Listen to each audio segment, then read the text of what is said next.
आप तो एक तरफ कह रहे हैं लाल किले से कि नफरत कीजिए ऐसी पार्टियों से जो वंशवाद और भ्रष्टाचार करते हैं, फिर आप सहूलियत की राजनीति करके उनके साथ सत्ता में भागीदार बन जाते हैं। देखिए ना, तो अब वादा कीजिए, आज ही वादा कर दीजिए। आप देखिए, आप आज ही वादा कर दीजिए कि जिस पर भ्रष्टाचार का आरोप होगा वो गंगा स्नान नहीं करेगा बीजेपी में आके।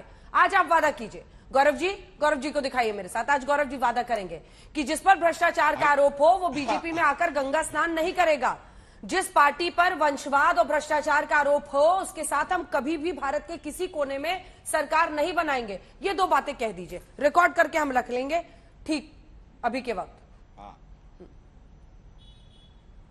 हाँ, मैं उत्तर देता हूँ। अंजना जी, पहली बात देखिए, ये सवाल आपका होना चाहिए था उन पार्टियों से जिनके यहाँ अध्यक्ष भी एक परिवार के बाहर नहीं बनता। आप मुझे प्रश्न पूछ रही हैं।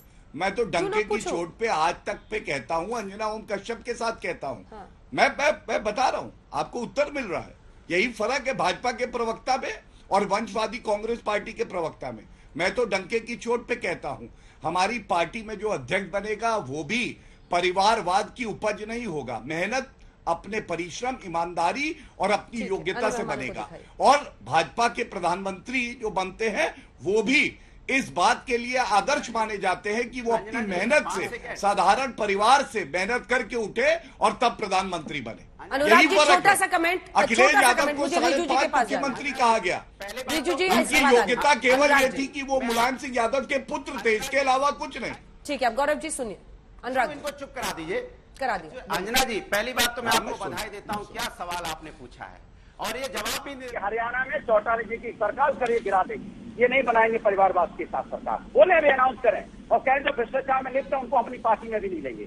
ये बोले आप अपने पार्टी के परिवारवाद पे चर्चा नहीं कर पाओगे। सरकार गिर जाएगी, ये ऐसा नहीं करेंगे। जब इनको सरकार बनानी होती है तो भ्रष्ट आदमी भी इनको उसके अंदर में एकदम साफ सुथरा इनको देवता नजर आने लगता है। कहता है इससे तो अच्छा कोई नेता हो नहीं सकता। आइए आइए आइए, जी प्रणाम दंडवत। आपके बगैर मेरी सरकार कैसे बन सकती है? आप तो बहुत बड़े व्यक्ति हैं।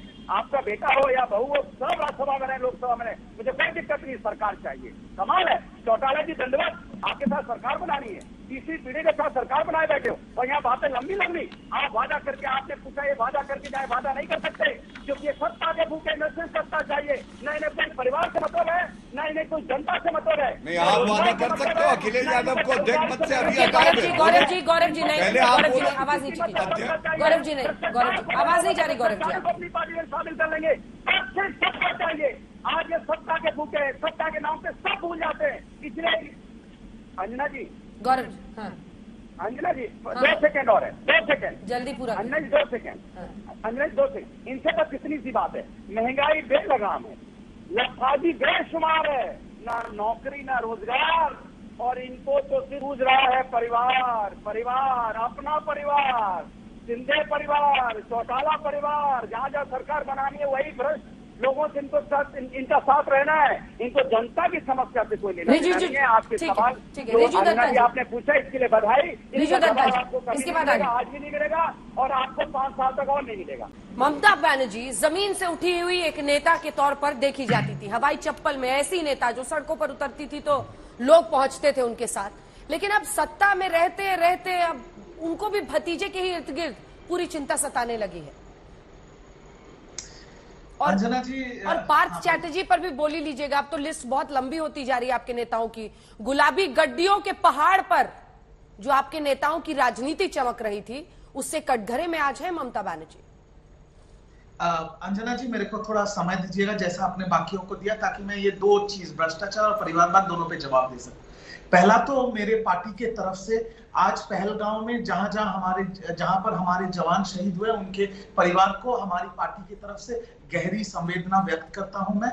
और आपका सवाल का जवाब मैं शुरू करना चाहता हूं भारत रत्न श्री अटल बिहारी वाजपेयी जी के 2 पंक्तियों के साथ कि सरकारें आएंगी, सरकारें जाएंगी, पार्टियां बनेंगी, पार्टियां बिगड़ेंगी, पर ये देश रहना चाहिए और इस देश का संविधान रहना चाहिए। हम लड़ाई कर रहे हैं अंजना जी देश के हित में, संविधान के हित में। आज महंगाई, मुद्रास्फीति आसमान छू रही है, बेरोजगारी कहां पहुंच गया है, बट कुछ नहीं है, सिर्फ भाषण देना है और भ्रष्टाचार, परिवारवाद करना। ठीक है, चलिए भ्रष्टाचार आप बंद करना चाहते हैं, बहुत उच्च विचार है प्रधानमंत्री जी का, बट वो वही गलती कर रहे हैं 8 साल से कि धूल मुंह पे है और आईना साफ कर रहे हैं। अगर भ्रष्टाचार बंद करना है तो मेरा पहला सवाल, जो हमारे बंगाल के नेता प्रतिपक्ष है शुभेंदु अधिकारी, शारदा और नारोदा स्कैम में वो ईडी सीबीआई चार्जशीट मेंशन है। वो 2 दिन पहले गृह मंत्री के साथ चाय पी रहे थे। हेमंत बिस्व शर्मा आसाम के मुख्यमंत्री, शारदा स्कैम में सीबीआई चार्जशीट मेंशन है, मुख्यमंत्री है। Shivraj Singh Chauhan Madhya Pradesh Vyapam scam CBI chargesheet mention, मुख्यमंत्री बने बैठे। 2 दिन पहले झारखंड का सरकार गिराने का सोचा था भाजपा, बंगाल पुलिस ने बचा लिया झारखंड सरकार। उनके एमएलए ने कोर्ट में बोला बीजेपी हमको 10-10 करोड़ दे रहा था। कुछ नहीं हो रहा है, कोई ईडी नहीं, कोई सीबीआई नहीं। एक बार तो रिजू ये जी को मेरे साथ दिखाइए। रिजू जी आपसे ही सवाल है, ऑब्जेक्टिव टाइप 5 सवाल आपसे पूछना चाहती हूँ, ऑब्जेक्टिव टाइप, उसका जवाब दीजिएगा, फिर अजय जी आपके पास आएंगे। पहला सवाल, आपको लगता है कि 2014 के बाद 2019 में प्रधानमंत्री नरेंद्र मोदी की ये जो प्रचंड जीत है, बीजेपी अपने दम पर बहुमत ला रही है और प्रोजेक्शंस बता रहे हैं 2024 में भी लाएगी, इंडिया टुडे का सर्वे है, क्या ये बताता है कि विपक्ष इस देश में कमजोर है, हाँ या ना?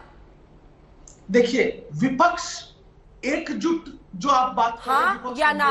मैं आपको सीधा जवाब देता हूं। जितने भी क्षेत्रीय दल हैं वो अगर अपने अपने प्रदेश में अपनी जीत हासिल करेंगे तो 2024 में मोदी जी वापस प्रधानमंत्री नहीं बनेंगे, भाजपा सरकार नहीं बनेगी। विपक्ष कमजोर है, हाँ या ना? विपक्ष मुद्दों पे एकजुट है और अपने अपना लड़ाई खुद लड़ेंगे तो मोदी जी हार जाएंगे, 2024 में बीजेपी सरकार नहीं बनाएगी। रिजू जी अगला सवाल, क्या विपक्षी पार्टियों को ये नहीं सोचने की जरूरत है, क्षेत्रीय पार्टियों को, कि क्या है उनकी कमजोरियां? कहीं परिवारवाद का ये दीमक इन पार्टियों को कमजोर तो नहीं कर रहा है, जिसमें बादशाह के जो संतान है उसको स्वयंभू अधिकारी, उसको स्वयंभू राजा बना दिया जाता है और फिर वो ना पार्टी चला पाता है ना एक मजबूत टक्कर मोदी को दे पाता है, हाँ या ना?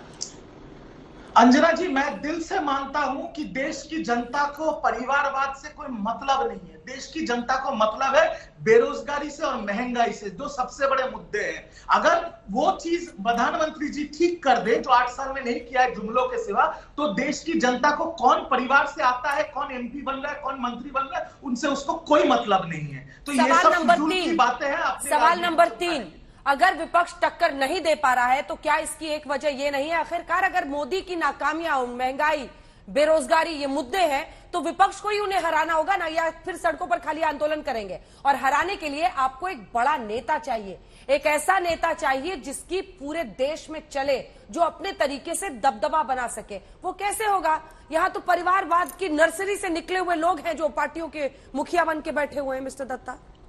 अंजना जी, मैं आपसे 100 नहीं 200% सहमत हूं कि मोदी जी को हराना है तो उनके सामने एक बड़ा चेहरा खड़ा करना जरूरी है। और मैं ये भी मानता हूं कि जब सारी विपक्ष एकजुट होकर तय करेगी तो विपक्ष के साथ इस देश की जनता अपना चेहरा खुद तय कर लेगी और मोदी जी को 2024 में एक बहुत बड़ा चेहरा का सामना करना, अजय आलोक, जो विपक्ष का चेहरा